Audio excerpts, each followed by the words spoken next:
पुस्तक प्रकाशन करण्यापूर्वी पुस्तकाच्या लेखिका वैशाली मनपे मॅडम आपले मनोगत व्यक्त करतील, यासाठी मी त्यांना आमंत्रित करतो. वैशाली मनपे मॅडम. सन्माननीय व्यासपीठ आणि व्यासपीठावरील उपस्थित आपण सर्व सन्माननीय विद्यार्थी, माझे सहकारी आणि आमच्या प्रेमापोटी आज इथं आलेले अनेक सर्वजण, आपले मी मनापासून स्वागत करते, आभार मानते की या छोट्याशा सोहळ्यासाठी आपण आवर्जून वेळ काढून आज इथे आलात. सायबर नामाविषयी, माझ्या पुस्तकाविषयी पहिल्या मी अगदी थोडक्यात आपल्याला माहिती देणार आहे, कारण सरांचं मार्गदर्शन खूप जास्त मोलाचं आहे आणि आपण त्यांना जास्तीत जास्त वेळ देऊयात. सायबर हा विषय आता तसा नवा नाही आहे सगळ्यांसाठी, पण सायबर जागृती किंवा जागरूकता ही अजून तेवढी नाही आहे. म्हणजे काय तर सोशल मीडिया आपण सगळेजण वापरतो, म्हणजे सहज केलेल्या कमेंट्समधनं सुद्धा आपण आपली खूप वैयक्तिक माहिती लोकांना देत असतो, की जी आपल्याबरोबरच मित्रांचे अनेक मित्र वाचत असतात, याचं आपल्याला बऱ्याचदा भान नसतं. अगदी छोट्या छोट्या गोष्टींमध्ये सुद्धा आपण आपली पर्सनल इन्फॉर्मेशन शेअर करताना काळजी घेत नाही. त्यातलंच एक उदाहरण म्हणजे की आपल्याकडे साधं आलेलं कुरिअर, त्याच्यावरती आपला ॲड्रेस आणि बऱ्याच गोष्टींचे डिटेल्स असतात, ते डिस्पोज करताना सुद्धा आपण काळजी घेत नाही. सायबर नामा तुम्हाला या छोट्या छोट्या गोष्टींमधनं सायबर गुन्हे कसे घडतात याच्याविषयी माहिती देतं. माझं मूळचं काम हे बरेच वर्ष मी विद्यार्थ्यांसोबत करते. किशोरवयीन मुलांमध्ये घडणारे शारीरिक मानसिक बदल, त्यांची आव्हानं, आणि याच्यामध्ये काम करताना आम्हाला जाणवायला लागलं की शाळा कॉलेजेसमध्ये मी वर्कशॉप्स घेतेच, पण तेव्हा असं वाटायला लागलं की या वयातल्या मुलांपेक्षा लहान, म्हणजे शाळकरी मुलांना सुद्धा असं वाटायला लागलंय की खूप अभ्यास करून शिक्षण घेण्यापेक्षा रील करून किंवा सोशल मीडियावरती ॲक्टिव्ह राहून आपण काहीतरी जास्त कमवू शकतो. याचा बराचसा प्रसार मला वाटतं कोविड काळामध्ये जास्त झाला, कारण लोकांच्या हातात सहज मोबाईल आले आणि त्याच्यानंतर सगळ्याच वयोगटातली माणसं आता ऑनलाईन राहायला लागली. म्हणजे रेग्युलर आपली रोजची खरेदी सुद्धा आता मेट्रो सिटीमध्ये तर डेली गोष्टी सुद्धा आता आपण ऑनलाईनच मागवायला लागलो. या ऑनलाईन खरेदीमध्ये किती धोके आहेत तर याचा विचार बऱ्याचदा लोक करत नाहीत. म्हणजे नॉर्मली OTP देऊ नका किंवा पासवर्ड सांगू नका इथपर्यंतच आपल्याला सायबर गोष्टी माहिती असतात. पण आमच्याकडे दरवर्षी दिवाळीला, व्हॅलेंटाईन डेला येणारे काही जे ठरलेले सायबर फ्रॉडच्या केसेस असतात की ज्याच्यामध्ये खूप छोट्या छोट्या गोष्टींचा विचार लोकांनी केलेलाच नसतो, ज्याच्यामध्ये कस्टमर केअर सारखी गोष्ट असते की ती नंबर खोटा असू शकतो. त्याच्यानंतर आपण बऱ्याचदा की एक 1 रुपी फ्रॉड म्हणून खूप फेमस आहे की ज्याच्यामध्ये 1 रुपया फक्त पाठवा असं लोकांना सांगितलं जातं, ज्याचं आपल्याला असं वाटतं 1 रुपया तर आहे. बऱ्याचदा आपण अनोळखी लिंक क्लिक करतो, हे सगळ्यांना माहिती आहे की त्या करायच्या नसतात, पण आता इन्व्हिटेशनच्या माध्यमातून ते यायला लागल्यात तुमचा मोबाईल हॅक करण्यासाठी, तर हे लोकांना माहिती नसतं. मोबाईल, स्मार्टफोन सगळ्यांना वापरायचा आहे. आयफोन घेण्यासाठी तर मुलं हट्ट करतात. म्हणजे काही केसेसमध्ये मुलं टोकाचं पाऊल उचलताना आम्हाला दिसतं की जिथं ते आत्महत्या करतात आईवडिलांना धमकी देऊन, किंवा आईवडिलांना मारण्या इतपत मोठं त्यांचा गुन्हा घडतो. मग हे ॲडिक्शन काय आहे मोबाईलचं, ही क्रेज काय आहे, ही टेक्नॉलॉजी तुम्हाला खरंच वापरता येते का? म्हणजे हा आयफोन घेतला तरी त्याच्या बेसिक सेटिंग किती लोकांना माहिती आहे, किंवा अँड्रॉइड वापरणाऱ्यांना तरी किती बेसिक सेटिंग्स माहिती असतात, किंवा आपण त्या करतो का? आपलं स्टेटस ठेवताना आपलं प्रोफाईल आपण सिक्युअर करतो का? मी नेहमी माझ्या कार्यशाळांमध्ये 5 पिन विषयी माहिती देते की जेव्हा तुम्ही सोशली ॲक्टिव्ह असता तेव्हा तुमचं प्रोफाईल प्रोटेक्ट करायला शिकवा. तुमचा पासवर्ड हा नेहमी स्ट्रॉंग ठेवा.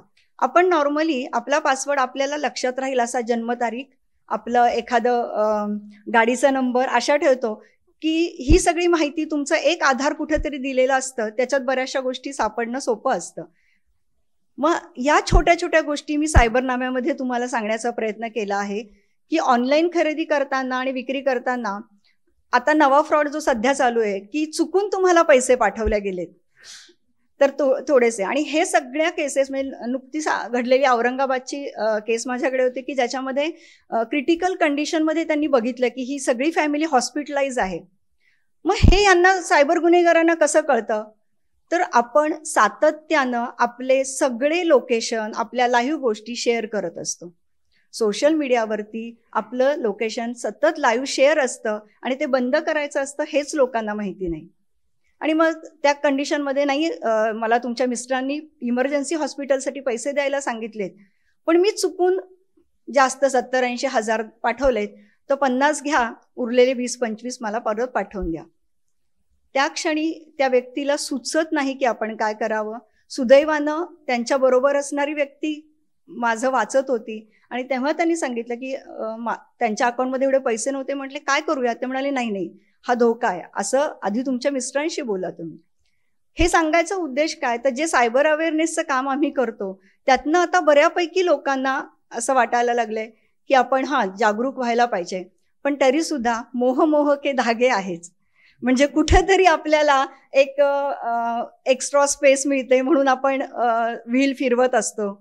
कुठेतरी काही MB आपल्याला फ्री मिळतात, टॉक टाईम मिळतो, म्हणूनही आपण त्या मोहामध्ये पडलेलो असतो. मॉलमध्ये खरेदी केल्यानंतर तुम्हाला कुठेतरी रिसॉर्टला वगैरे 4 दिवस राहायला मिळेल, त्यात तर आपल्याकडे बऱ्यापैकी आपला नशिबावर फार भरोसा असल्यामुळे लागला आपला नंबर तर जायला मिळेल आपल्याला कुठेतरी दुबईला, हाँगकाँगला, म्हणून आपण आपली बरीचशी माहिती तिथे देत असतो. सायबरनामा तुम्हाला या सगळ्या छोट्या गोष्टींमध्ये सावध करायचा प्रयत्न करतो. सायबरनामा लिहिताना जसं मी म्हटलं की मी काम हे ग्राउंड लेवलला, रूट लेवलला करते, तिथे माझ्याबरोबर विद्यार्थ्यांबरोबर पालकही येतात. आता सोशल मीडियावरची मैत्री हा सगळ्यांना माहिती आहे धोकादायक गोष्ट आहेच आहे. अनेक महिला, म्हणजे आज उच्च शिक्षित घरामध्ये सुद्धा महिलांना बऱ्यापैकी मानसिक काही त्रास सहन करावा लागतो. अशा वेळी सोशल मीडियावरती अनोळखी ठिकाणी झालेली मैत्री, त्यांच्या दृष्टीनं आपण कुठेतरी एक मानसिक आधार शोधलेला असतो. समोरची व्यक्ती एखादी तुम्हाला सायकियाट्रिस्ट म्हणून मदत करते असं भासवत असते, पण प्रत्यक्षात जसं सर काम करतात तसं सेक्स्टॉर्शनच्या केसेस, ब्लॅकमेलिंगच्या केसेस आणि ह्युमन ट्रॅफिकिंगच्या केसेस, या जास्तीत जास्त घटना सायबर गुन्हे घडतात हे सोशल मीडियावरती जी आभासी मैत्री किंवा आभासी याच्या जगामधलं चॅटिंग केलेलं असतं, अनोळखी लोकांशी केलेलं असतं. आणखी एक प्रकार याच्यामध्ये आम्हाला जाणवतो तो म्हणजे आपली आयडेंटिटी लपवून आपण वाटेल ते सोशल मीडियावर करू शकतो असा एक लोकांचा भ्रम आहे. म्हणजे कुणाला तरी अर्वाच्य शिव्या देण्यापासून ते अश्लील व्हिडिओ पाठवणे, महिला आहेत म्हणून त्यांना काहीतरी गुड नाईट पासून सुरुवात करून कम्युनिकेशन वाढवणे. सायबरनामा तुम्हाला आभासी जगतामधील ह्या धोक्यांची सोप्या भाषेत माहिती करून देतं. आणखी काही गोष्टी आहेत की ज्याच्यामध्ये जसं मी म्हटलं की आम्ही लहान मुलांबरोबर काम करतो, की आज तुम्हाला सगळाच मीडिया ओपन आहे. त्याच्यामध्ये किशोरवयीन मुलांच्या मनातले प्रश्न की आपल्याकडे मुलांशी बोलणं हेच टॅबू मानलं जातं. किमान वयात येणाऱ्या मुलीला आई थोडंफार तरी सांगते, पण मुलगा सुद्धा वयात येतो हे अनेक लोकांना माहिती नाही, किंवा माहिती नाही म्हणण्यापेक्षा त्याची गरज वाटत नाही की मुलालाही काही गोष्टी सांगाव्यात. आणि आत्ता ओपन टू मीडिया मिळाल्यामुळं या वयातली मुलं, किशोरवयीन मुलं आपल्या मनातल्या सगळ्या गोष्टी गुगलला किंवा रेडीमेड सर्च करायला बघतात आणि तेव्हा नको त्या अनेक गोष्टी या मुलांच्या समोर यायला लागल्यात. त्यामुळं पोक्सोच्या वाढलेल्या केसेसमध्ये पोक्सो काय आहे याच्यामध्ये अशा पद्धतीचं आपल्या मुलाच्या बाबतीत, अल्पवयीन मुलाच्या बाबतीत काही घडलं तर शांत न बसता कायद्याची मदत घेणं गरजेचं आहे. आणि याच्यासाठी थोडीशी कायद्याची माहिती मी आपल्याला या पुस्तकामध्ये दिलेली आहे. कायद्याची माहिती देताना माझी मैत्रीण ॲडव्होकेट डॉक्टर सुचित्रा घोगरे काटकर यांच्या मदतीने मी ही माहिती लिहिलेली आहे. मी अनेक वर्ष मुलांना जेव्हा वर्कशॉप घेते त्याच्याबरोबरच डिजिटल डिटॉक्स करण्यासाठीचा सुद्धा प्रयत्न करते. त्याच्यातनं मी काही ह्याच्यासाठी वर्तमानपत्रांसाठी स्तंभलेखन करत होते. जसं की लहान मुलांसाठी तुम्ही स्क्रीन टाईम की जो तुम्हाला मोठ्या माणसाने तुमचा स्क्रीन टाईम कमी करता यावा. काही साप्ताहिक सकाळ सारख्या वर्तमानपत्रांमध्ये घडलेल्या नव्या सायबर गुन्ह्यांमध्ये विषयाची माहिती देणारे दीर्घ लेखही लिहिलेत. सायबरनामा ही अशीच माझी प्रभातमध्ये लिहिलेली एक लेखमाला होती की जेव्हा अगदी साधे म्हणजे महावितरणाचा फ्रॉड सुद्धा खूप लोकांना अनुभवायला येतो, तरी सुद्धा अजून काही लोक SMS ला उत्तरं देतात. तर अशा पद्धतीचे जे दैनंदिन सामान्य माणसाला फेस करावे लागणारे प्रॉब्लेम्स आहेत ते काय आहेत, आणि अशा घटनेमध्ये जर आपण सापडलो तर काय करावं हे खूप महत्त्वाची गोष्ट आहे. ज्याच्यामध्ये helpline number, cyber related helpline number, गव्हर्नमेंटच्या अधिकृत सायबर रिलेटेड वेबसाईट याचीही माहिती मी आपल्याला या पुस्तकामध्ये देण्याचा प्रयत्न केला आहे, की जेणेकरून पटकन आपण या केसेसमध्ये मदत घेऊ शकतो. आर्थिक फ्रॉड अनेक प्रकारचे आपण ऐकतो, तर अशा वेळी नक्की काय करावं, कंप्लेंट कशी करावी, आणि बँकांशी रिलेटेड काही गोष्टी आपण पटकन ट्रान्झॅक्शन्स कशा थांबवाव्यात, आपले ईमेल ID कसे पटकन बदलले पाहिजे, कारण आपण बँकेला ते जोडले जातो. एक अगदी छोटी गोष्ट असते की अनेक लोक एकच ईमेल ID सगळीकडे वापरतात. म्हणजे कुणी म्हणतं की तुम्ही प्रत्येक गोष्टीसाठी वेगळा मोबाईल वापरा, तो काही सगळ्यांना शक्य नाहीये, पण किमान पक्षी आपला सोशल मीडियावरचा मोबाईल नंबर आणि ईमेल ID आणि आपण बँक किंवा अशा गोष्टींसाठी दिलेला वेगळा असावा. एवढी छोटीशी गोष्ट जरी माणसाने केली तरी बऱ्याचशा सायबर गुन्ह्यांपासून आपण वेगळं होऊ शकतो. युनिकच्या वार्षिकी अंकाशी लिहित असतानाच माझं विवेक घोटाळे सरांशी परिचय होता, आणि पुण्यात आल्यानंतर सरांनी खरं तर मला AI विषयी पुस्तक लिहाल का, आर्टिफिशियल इंटेलिजन्स विषयी लिहाल का, कारण माझी टेक्निकल बॅकग्राऊंड आहे, कम्प्युटरची मी पोस्ट ग्रॅज्युएट आहे, तर आपण लिहूयात असं आमचं ठरलं. पण तेव्हा मी माझे हे काही लेख सरांना वाचायला दिल्यानंतर सर म्हणाले की हे आपण पटकन करूयात, सामान्य माणसांच्यासाठी हे जास्त गरजेचं आहे. स्तंभलेखन करताना एक शब्दाची मर्यादा असते, 500 शब्द वगैरे. मग पुस्तक करताना आपण अजून काहीतरी, लोकांना पुस्तक करतोच आहोत, अजून काहीतरी डिटेल द्यावं म्हणून मग प्रत्येक पुस्तकामध्ये काही ॲडिशन्स केलेले आहेत. त्याच्याशिवाय प्रत्येक पुस्तकाच्या खाली डूज आणि डोंट्स दिलेले आहेत. म्हणजे अशा प्रकारचा गुन्हा साधा घडतो कसा, त्यावेळी तुम्ही काय काळजी घ्यावी, आणि समजा चुकून तुमच्याकडनं अनावधानाने काही घडलं तर अशा वेळी आपण काय करावं, असं प्रत्येक गुन्ह्याच्या खाली मी प्रत्येक केसच्या खाली लिहिण्याचा प्रयत्न केलेला आहे. यातल्या बहुतांशी अनुभव हे मी स्वतः हँडल केलेल्या केसेस आहेत, त्यामुळे त्या तेवढ्या कमी शब्दामध्ये किंवा लोकांना त्यांच्या भाषेत कळतील असं लिहिले. टेक्निकल शब्द खूप कमी वापरलेत, पण तरीसुद्धा खूप शुद्ध मराठी अजून बोललं जात नाही, की गुन्हा वगैरे करणं असे शब्दांऐवजी लोकांना फ्रॉड, क्राईम हे शब्द पटकन कळतात, म्हणून ते शब्द जसेचे तसे आम्ही ठेवण्याचा प्रयत्न केलेला आहे. हा एक प्रयत्न आहे की ज्यांच्यापर्यंत आपण आमच्यासारखे अवेअरनेस, म्हणजे ज्याला मी खरं तर मी स्वतःला जास्त सायबर प्रशिक्षक म्हणते तज्ज्ञपेक्षा, परंतु असे अनेक जण आहेत की जे सायबर मित्र मैत्रिणी म्हणूनही काम करतात. तर समाजामध्ये ह्या अवेअरनेसची गरज मोठ्या प्रमाणावर आहे, कारण की आज लहान मुलांपासून ज्येष्ठांपर्यंत कुणीही कधीही याच्यामध्ये अडकू शकतं. म्हणजे थोडक्यात काय तर सोशल मीडिया वापरणारं, नेटवर्क वापरणारं अशी कुठलीही व्यक्ती सायबर गुन्ह्याची कधीही शिकार होऊ शकते. अगदी मीही, म्हणजे IT प्रोफेशनमधली लोकही आपल्याला वाटतं, पण बऱ्याचदा छोट्या छोट्या गोष्टींमध्ये तीही अडकतात. हा माझा प्रयत्न आहे की सामान्य माणसाला अशा वेळी काय करावं हे सांगण्याचा.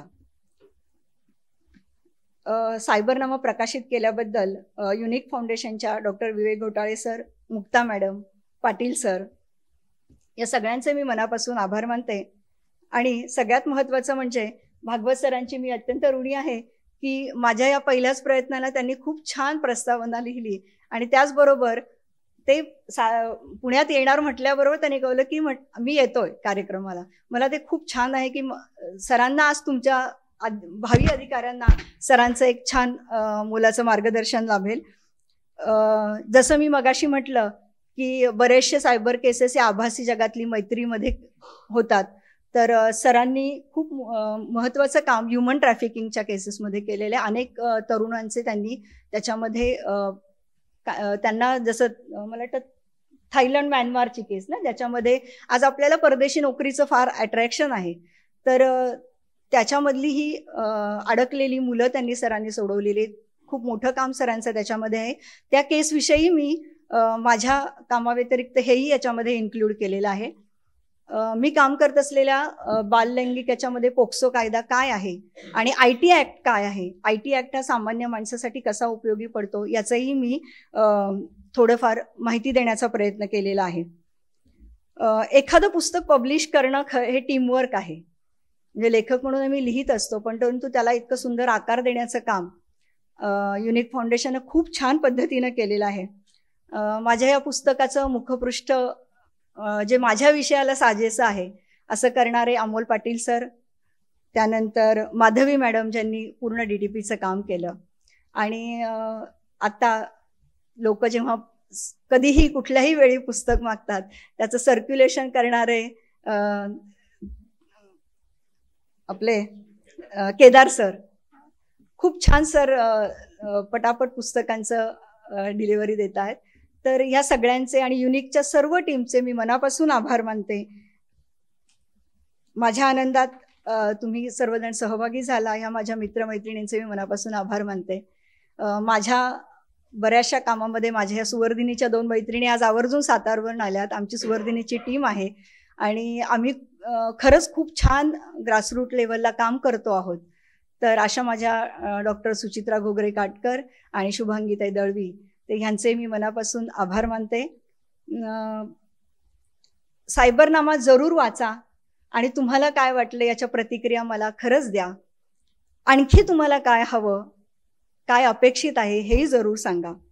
भागवत सर आज आपल्यासोबत आहेत आणि त्यांचं मार्गदर्शन आपण सगळ्यांनाच एक मुलाचं मिळणार आहे. तर त्यांचा फारसा वेळ न घेता मी पुन्हा एकदा आपल्या सर्वांचे मनापासून आभार मानते आणि माझं सायबरनामाविषयीचं मनोगत इथेच थांबवते. धन्यवाद.